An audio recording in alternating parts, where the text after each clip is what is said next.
Okay, let's break down this speech. It kicks off with a really strong claim about alliances. Right off the bat, the speaker calls NATO absolutely useless when they were needed most.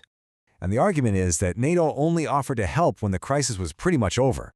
See, the whole dynamic gets flipped. It's not about partnership, it's that they need us. And to really make this point stick, a pretty interesting analogy gets used. Late help is like a campaign donation after you've already won, you know? It doesn't count.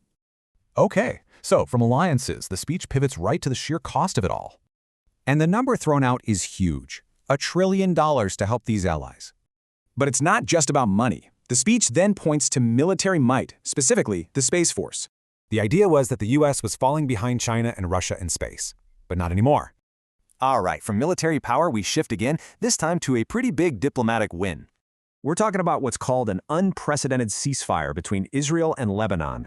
And to show just how big a deal this is, the number 78 years is brought up. Now, what's interesting here is that this wasn't a solo effort. The credit gets shared.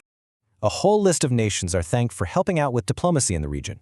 And all this cooperation was supposedly aimed at neutralizing one specific regional threat. That threat? Iran. The claim is that Iran isn't the bully it once was. So, you take alliances, money, and diplomacy, and it all leads to one final huge statement. The grand finale? A claim that this was the most successful first year in American history, period.